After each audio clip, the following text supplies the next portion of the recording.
Okay. Hello everyone. I am Ben. One of the AdScore for the 49th MPDC, which will be held this weekend. And this is Panaghisgot. This is an initiative by the MPDU to create recorded debate lectures and debate recordings for the benefit of the Mindanao community and the larger global debate community, no?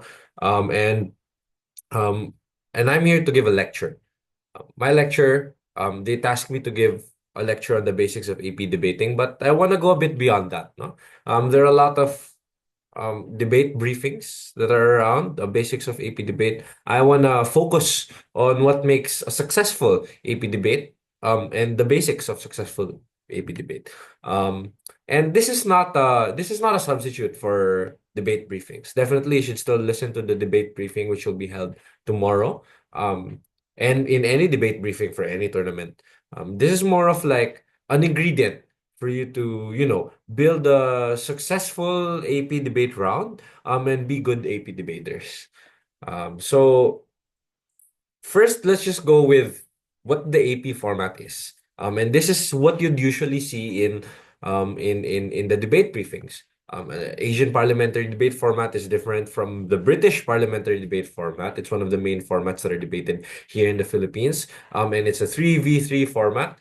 And there are three motions which will be selected via a veto process. We'll talk about that later. 30 minutes prep time, three constructive speeches. That is your prime minister, deputy prime minister, and government whip at government, and leader of opposition, deputy leader of opposition, and opposition whip at opposition, as well as having one reply speech for each. The order is flipped. After the opposition whip, it will be the opposition reply, and then it's a government reply.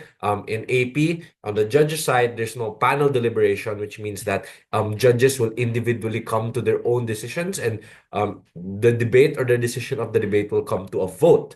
And there's a big difference with how what that means for debating, no?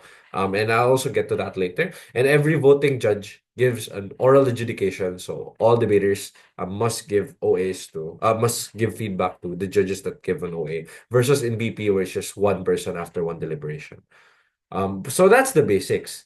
But I want to ask, I don't just want you to be a debater who knows the rules of AP debate. Obviously, the goal of this lecture is to make you successful and good AP debaters. So what I want to ask is, how are debates in AP won?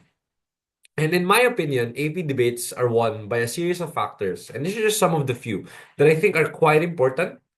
Some of you are already doing this, but it begs me to highlight. No, first is, it is important for teams to have the right veto. Um, and the right veto, I'll get to that in a bit. But also it's important for teams to have to align the winning debate strategy. It's also important for them to solidify the main arguments by the first speaker, provide critical and multifaceted responses via the second speaker, provide extensive weighing and deadlock resolution at whip, and give a solid technical assessment at reply. So this will be parts of the lecture, what I'll mostly focus on, and then just go into detail to each part of these factors. Right. So but I want you all to note that it's quite important for an AP team, for a winning AP team, to have all of these. The first question I want to answer then is, what is the right veto? And counterintuitively, what I'll answer is, there is no singular right way to veto a debate. But there are some few rules of thumb that I think should be considered by a team in order for them to be quite successful in the veto process. And this is the start of the AP debate. And note that the tips that I gave earlier is a series. So this is starting from the before the debate, and then I'll go in the last part of the debate, no? And there are a few considerations you should make as a team to get the quote unquote right veto. The first question you want to ask is, what is your side in the debate? And that's important for assessing balance. Some motions will be gov balance, some motions will be op balance, just as the way things are. But some motions are might appear to be gov balance, but are actually the other way around, or op balance, but might actually be gov balance. No. So what I want you to take away from this first question is, you need to know if a certain position or if a certain motion is favorable for the position that you were given the debate, because you can always choose the motion, but you can't choose the side. The next question is, after you're able to identify your side, what is your side's hardest burden on each motion? And the hardest burden is something that one of my seniors always taught me in college. And sometimes I fail to grasp what it is. But it's basically, what is the most difficult thing that you have to defend in the debate? If you were able to choose, if you were to choose this motion, if this is the motion that you will debate in. And that's quite important because you should be able to assess if this is a burden you can defend, if this is a burden you can outweigh, and if this is a burden you can take on. No? And some debates will have really hard burdens. Some might have easy ones, and maybe you should choose the easy ones. But it's always about what you should be able to defend. And if you know what the hardest burden is. If it's something that you're not familiar with, then consult with your team. Definitely, it's a process that you must decide as the three of you. The third is, what are the basic arguments accessible to your teams, right? And what I mean by what is accessible to your teams are not just arguments that you think sound cool, sound amazing, but are arguments that you can truly run in the debate with solid structural reasons, solid weighing, solid relevance, solid tieback. So you should be able to assess your ability to carry the arguments that are important in the debate. And that is a question that you can ask yourself. The last is just the overall vibe of the motion. How confident are you as a team to win the debate? And this is the question that might violate some of the questions that I gave earlier. There might be a motion where the burden is quite difficult for your team. The bias of the motion might be to the opposing team, but because your team possesses the spec matter, possesses the knowledge, and possesses the ability to be able to confidently argue the debate well, then that is probably a sign that you should take that motion. No? If you're 100% confident as a team, then you should take it. And that's quite important because like I said earlier, there's no singular right veto. That means that that is something that you should be able to decide for yourself. And the way that you're able to arrive at the right veto is to always, ask these questions and maybe even more that you'll think of later on. The next question is, how should you as a team then strategize the case once you're able to select a motion and you've done the right veto?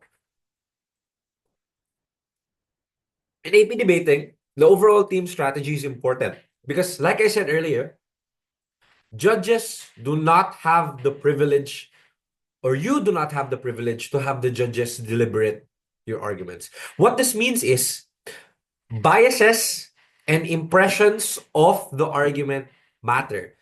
If your argument sounds inconsistent, there's no way for the panel to be able to sort that out. If your arguments seem shallow, well, they can't talk about it. So you should be able to be more, you should be more explicit.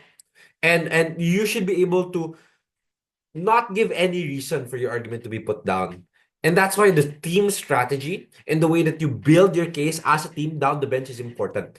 And it has to be sorted out during prep. Some of the guide questions you can ask. First, what is the most important frame that your team should run under? Is it the capitalism frame? Is it the gender frame? Is it an education frame or whatever? But you should be able to understand what should be the general trajectory of the case. And that always starts with the most important framing that you want to prop up in the debate. Next is, what actors do you deem to be the most important? Who is the vulnerable actor? It's quite obvious, but that's something that you should be able to decide as a team. And then you'll be able to understand how to build the arguments, how to respond to the responses, and defend the actors. Third is, which arguments do we consider as winning, and how can we defend it down the bench, right? What are the most important claims that the first speaker should be able to say at the debate, and how can we defend it down the line? And this is the last question. What are counters to potential responses that these arguments might receive? So you've already built an argument and strategized that this is the most important argument that we can run. What are the things that opposition team can say about that argument, and how can you as a team prepare for those responses, which is just preemption. But again, very important to the strategy of how you build the debate, because there's only one team going against you, one side, no closing, no opening. That makes the preemption game simpler. and you should take advantage of that. Next question is, how do you run a winning argument? And I want to note that while everyone should be able to do this, it is the first speaker who has the special burden of running winning arguments. And if you're a first speaker, this should be a burden that you impose on yourself. And this is a burden that I imposed on myself when I was in PIDC and when I was in those other 3v3 tournaments like Australs and UADC, no? Because having standing solid material is crucial in AP. It's sometimes some judges, if they're not the best judges in the world, will just count which arguments remain in the debate and then just compare those arguments. So it's very important for you to be able to build them solidly from the ground up. No? And these are some of the ingredients for having a winning argument. First is the proper signposting of an argument. What is the value of the argument? I always say this in every single argument lectures that I give with any of my juniors and with any of people who ask for an argument. Your signpost or your label should be able to communicate the value of the argument that you're talking about. Next is that structured reasoning is key. Um, and that means that you shouldn't just randomly prove arguments. There should be a method or a science even of the way you prove arguments. Because um, for most times, judges will be able to assess your arguments by the way that they're able to write down those arguments on their notes. So the way that they structure should be note friendly, right? Do the lists. Do the structural reasons 1, 2, 3, 4, 5, 6, or don't, as long as it is legible and it is easily understood, right? You don't have to make your claim to be very complex as long as you're able to manage the way you prove the argument well. Third, is that tangible impact should be immediate to the judge. What does this argument mean? What does it do to the actors? Why is this argument relevant? Right? Um, and just like how signposting should be clear, the impact should be clear as well. Because you're able to prove something, say you did, then why does that matter?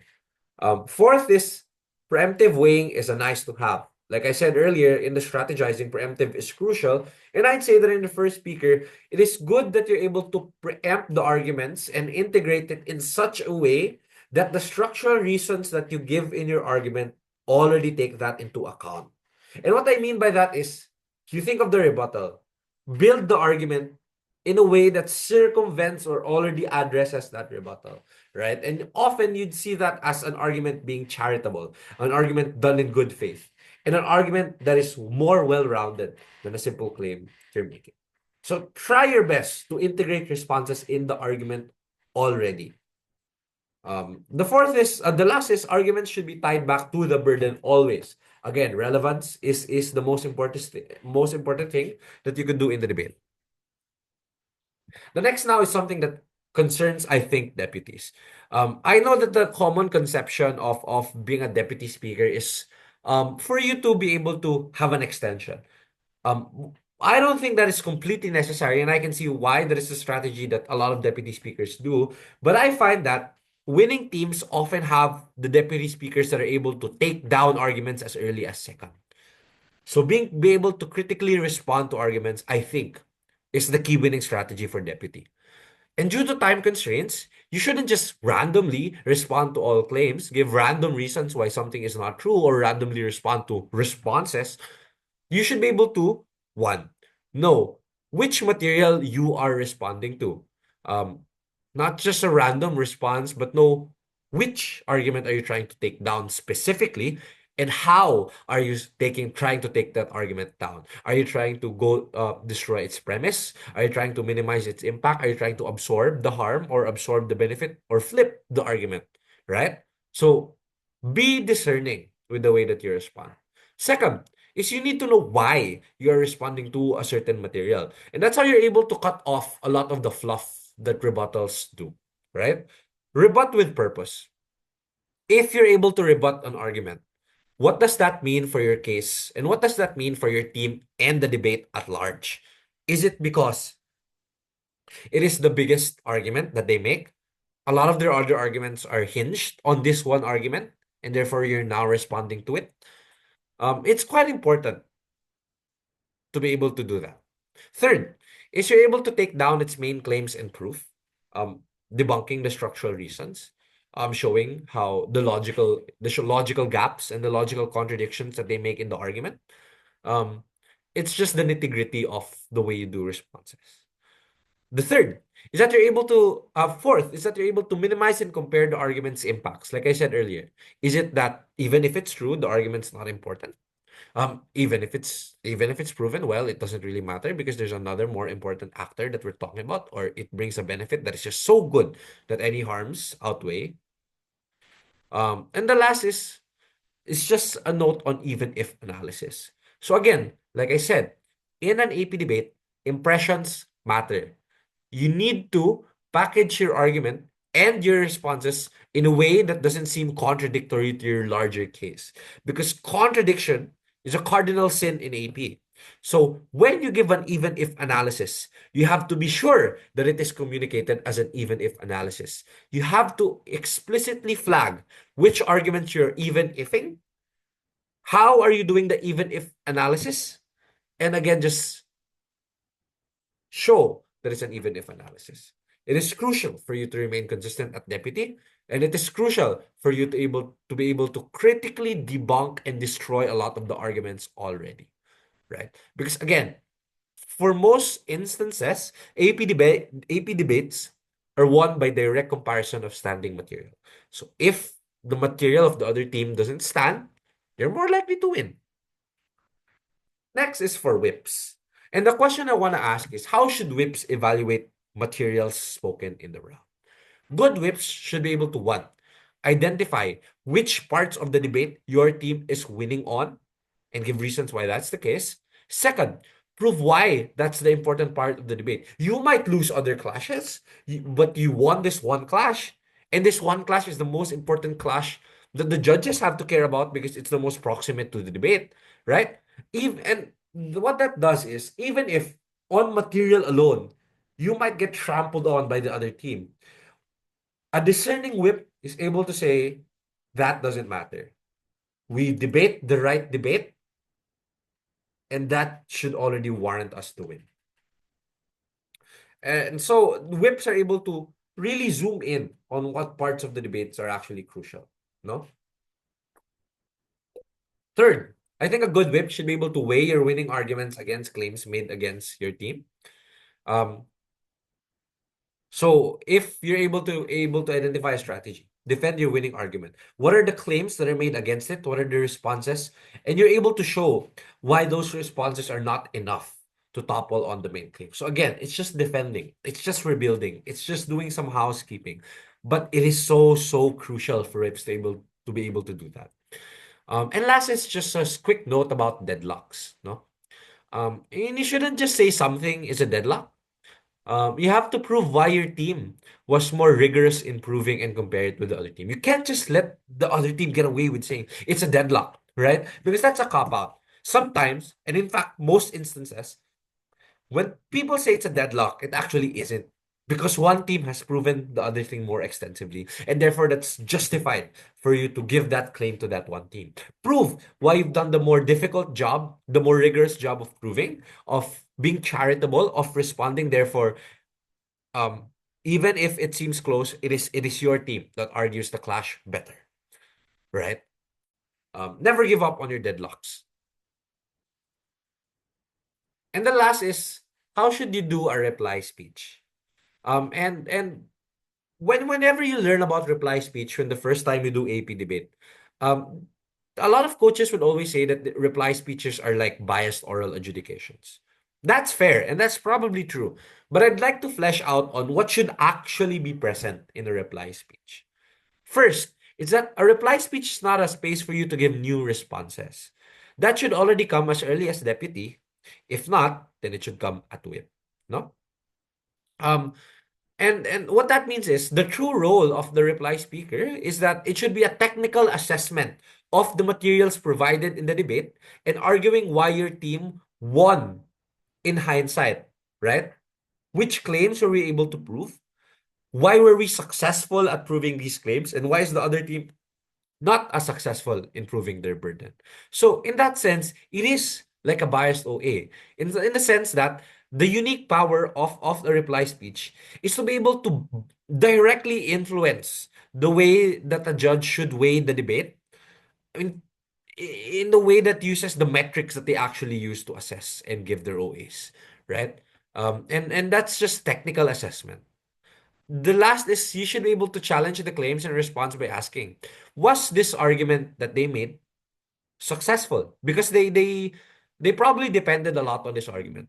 You prove that it wasn't successful at proving the claim that they wanted to do, then that means that their team was probably less rigorous in proving the argument, right? Um, so there, again, technical assessment. Um, assess the way that arguments and the debates have transpired, and then prove why your team was the better prover and the better arguer, the better responder at reply, right? In comparison to whip, where you are directly still responding to materials, giving direct weighing, and rebuilding the argument. In summary, um, having a strategic synergy with your team is crucial to winning an AP round. So again, more so than BP, this is a team sport because there's three of you. If one of you falters, then that means that it creates a huge vulnerability in your team, and the other team will be able to exploit that quite well. So you should be well aligned with your team. If not, outside your life, you probably hate your deputy speaker, but you should be able to work as one unit, right? Um, Next is the deepest and the most consistent team wins. Um, Again, avoid contradictions because the difference with AP debating is there's no deliberation. So you have to get it right the first time already. And again, it bears to repeat what are the unique roles that the different speakers have. First speakers argue the argument. You should be able to get the content out as early as Prime Minister. Um, and you might say, well, we could give an extension at deputy. And while that's creditable, I am inclined to believe that that is not the most strategic way because the best way you can develop an argument is to always bring it out as early as possible. I don't believe in this sneaky idea that you should just sneak an argument at third or at second so that your other team won't have the time to respond to it. Let them respond to it because that's how their argument will stand and that's how your argument will resonate more to the judge at the end of the day. So if it's an argument that is so important, get it as early as soon as possible. Deputy speakers respond. Again, if you're able to critically destroy the argument as early as deputy, then that's perfect. That leaves perfect space for your whip to just summarize the debate and prove why you win and outweigh the other standing claims that might remain, right? So be able to allow yourself to be very aggressive and critical at destroying arguments at deputy. Whips should be able to evaluate material, and directly weigh it, and say which parts of the debate you're winning. And the reply speakers assess the attempts that teams have made in the debate and prove why they made the better attempts and why they should be given to win. And last is just never give up on deadlocks, right? This is a 1v1 essentially debate. And some teams will just try to directly clash against your analysis. Given even if analysis prove why you're the ones winning the deadlocks and just defend it. No? That's quite important. Actually, that's it for the lecture. Thank you so much for listening. Um, and I'd like to give a credit to Luigi Alcañezes because I did consult with him to create this lecture, and he's one of the greatest debate educators there is because of the passion and the commitment. And I want to echo that commitment to the Mindanao community and to the larger debate community as a whole. That's it.